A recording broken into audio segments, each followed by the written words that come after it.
The floor is open for anyone who has anything. Anyone like to start? I'm just gonna get my memory stick so I don't forget.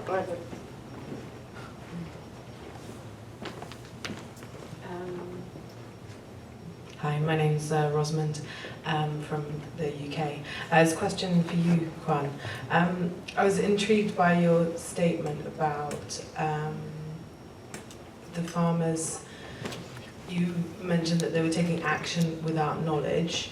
What did you mean by that? By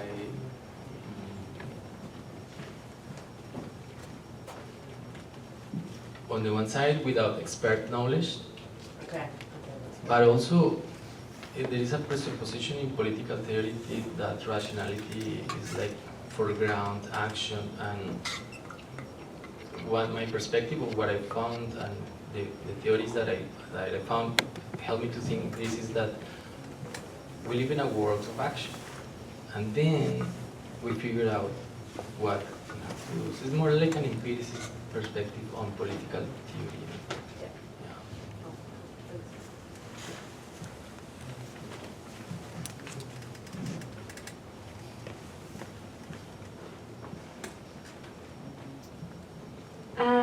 Let's see, I'm curious, one, this phrase of open life, where it comes from. It sounds like a mantra that is very common, so I'm wondering if this is something that is spoken a lot and that I'm just not familiar with. I mean, I found it in the field work. No, I found it among people who I was volunteering and doing volunteering farms. It's not like a common mantra. It's a statement from Roberto, but for me that crystallizes a feeling, a collective feeling. So it's not obeying in the sense of authoritarianism. I was wondering about, like, it may sound like something authoritarian definition of environmentalism. It's not. It's more like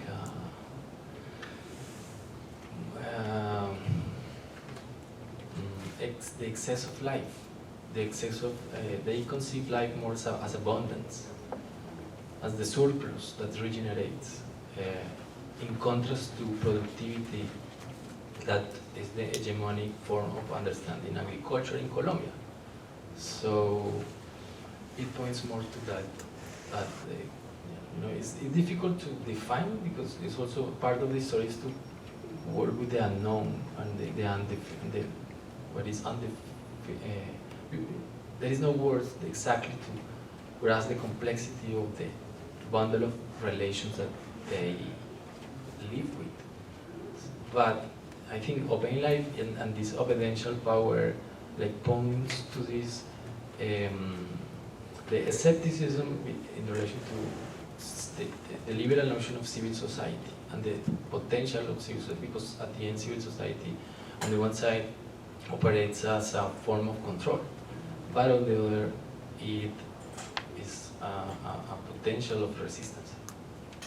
Yeah, I have one more question that is for the other three, because you said open life has something to do with this sense of the unknown, and I'm wondering, in all three there's this sense of poetics, whether it's in the imaginary of these utopias or within the work, the envisioning the oyster as a laborer, or also just the unknown itself, the uncertainty of that. I was wondering if you could talk about the potential imaginary of those, and specifically for Linda Maya, you had so many questions. What conclusion do you draw from contemplating the unknown? I'm curious.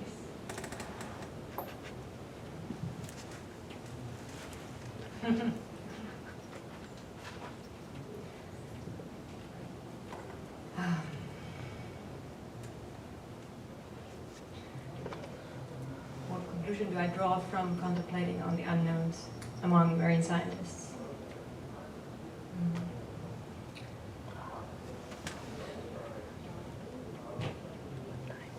Well, I've only carried out 8 interviews with marine scientists, so it's very. Are you asking me to draw conclusions based on the data that I have, or just from thinking about how to, Yes. yeah.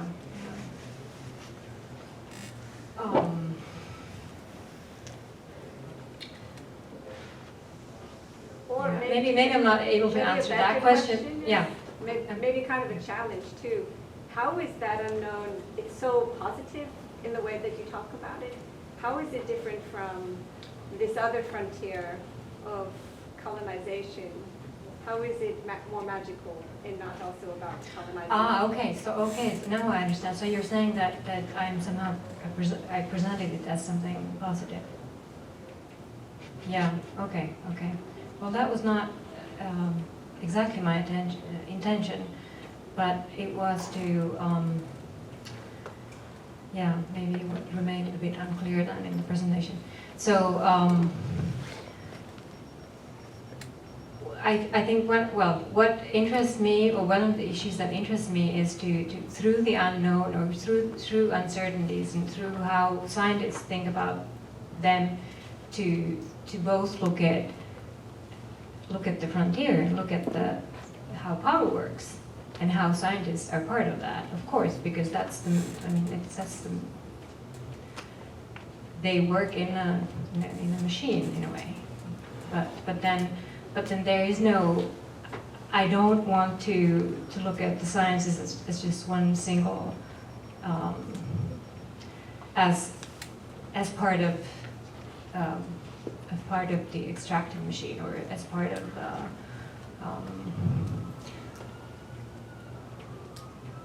yeah.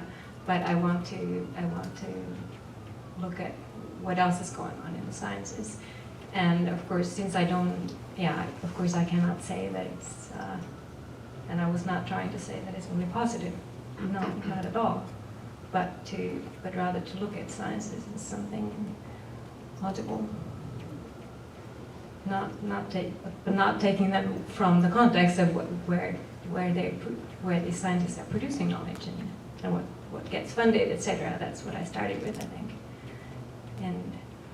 And one of the issues that becomes interesting is how, or that seems interesting for me based on what I've talked to with the scientists, is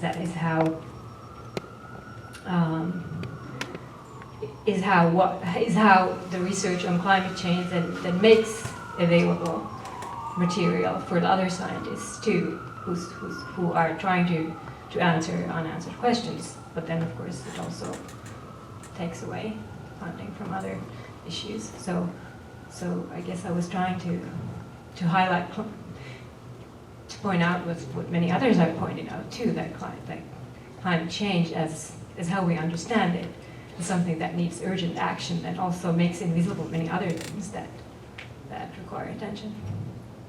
That went a bit. So we have another question back here. Yeah, kind of piggyback on your reflections in what Camilo was talking about. I wonder, in trying to connect with the other panelists, the issue of extractivism, the question of agriculture, ocean time, and obeying life, I wonder if we are just like all of us struggling to worlds other, as what Arturo Escobar talks about and others, in the sense of finding non-hegemonic ways of understanding science. Because when we think about science, we think about Western science. I mean, it's like back into the arts. When we think about art is of course Western art. And then we have the Chinese art, and Latin American art, and African art, and I was thinking also in terms of the recent work of Yu Kui, who is a Chinese philosopher and technologist, the question concerning technology in China. He talks about cosmotechnics. And basically his argument is that since there are different ways of being in the world, different cosmogonies, cosmologies, why can't there be also different techniques? It's all following a little bit of Bernard Stiegler and Simon Don and others. But the point that I want to ask you is if there would be a way, for example, of connecting the idea of obeying life with ocean time, which has the poetics. It's kind of obeying the time of the ocean, and also confronting the issues of extractivism in aquaculture and so on, which has the time of capital. you know, and so that here we have a different timing and clashes because we are having a unitary world of technology and science and capital. And so, I mean, just to reflect a little bit on that, not that I am asking for answers, quote unquote, you know. We have enough answers as it is, you know. We're in the center of solutionism and innovation, you know.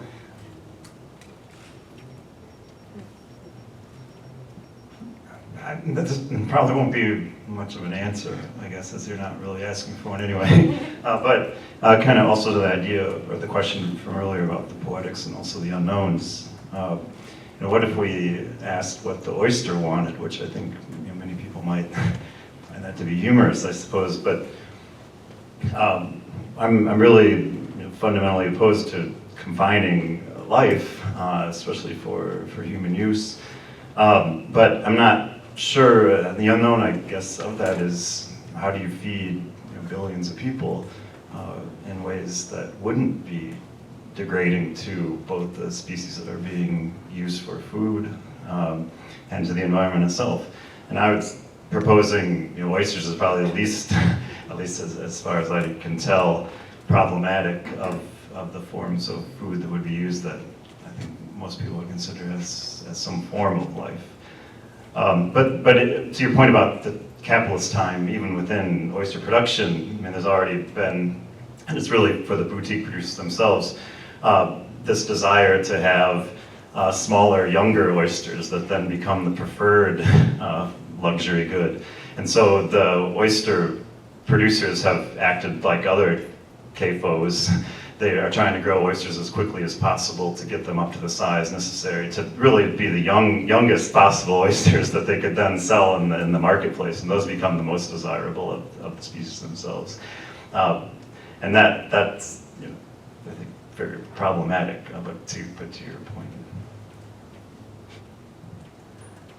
Yeah, just to kind of riff off with that a little bit, because as you say, I don't think you're necessarily asking for a specific question, but one thing that your question makes me think about is just, you know, the connections between some of these papers, thinking about underground spaces, thinking about underwater spaces, the way that historically the underground and underwater have been seen as both these places that are untouched by humans, that somehow they're outside of the human natural relation because they're not used for farming, say, although your paper obviously makes us think about that really differently, but that they have been understood as untouched by humans, and also as a kind of place where human stuff can be put that will never resurface again, right?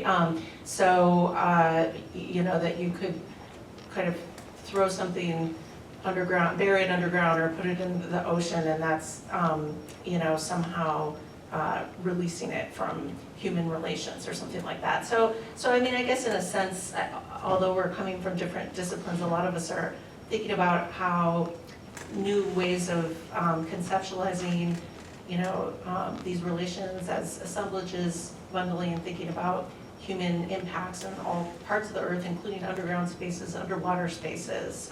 Maybe that's something that's of concern for several of us.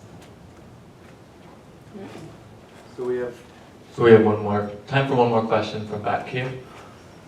One of my questions is if you guys have explored indigenous epistemologies. The other thing I would like to share, and I really loved your presentation, Juan, I am the daughter of peasants and farmers. All my family, they have no formal education. But I still remember my father is 75 years old. He still rides his bike to his milpa 10 miles every day, every morning. And he has been planting the Three Sisters since I remember, and he learned that from his father. And my grandfather used to have a coffee plantation in Guatemala. And my father doesn't read anything about agriculture or anything. It's very intuitive. And I can see him, and I have videos of him just being in nature, planting corn, planting beans. And there's an intimate relationship that I have witnessed. And it's hard for me to put it in words, and I think maybe I could write a poem about it because it would make more sense. My grandmother, the same thing. She plants habaneros, she used to plant tomatoes, and there's a particular religion or spiritual connection that I saw they had with nature. Like they understood the elements, they understood, and they had this sacred space, that I can still recall her, watering her plants, singing to the plants. And there's that intimate connection that is very difficult for me to find in scientific information. So I definitely appreciate the way your research is evolving. And yes, I think there's many things that our mind will not be able to conceive when it comes to trying to understand nature. We don't command nature. And that's another thing that as humans we'll try to command and try to control. And one thing that I learned from my father is that you have to listen, pay attention to what Mother Earth is actually teaching you. And that there's a lot more lessons than us trying to force things on Mother Earth and its elements that are feeding us and taking care of us. Yeah. So with that, my question is about indigenous epistemologies. Yeah, just quickly, I think that's the definition of politics without knowledge, because knowledge is actually a way of, it's a result of like instrumental rationality, right? And it's very specific, but I would say, I don't know, cognition we should find even in Middle Western philosophers, Avicenna, they have different words to talk about the process of cognition that includes dreaming, or more poetically intuition, that make us like create a politics without knowledge that is already happening in these spaces. Okay, thank you guys. We're going to end here. We have a 10-minute break before the next panel starts, so get up, stretch your legs, go to the bathroom if you need.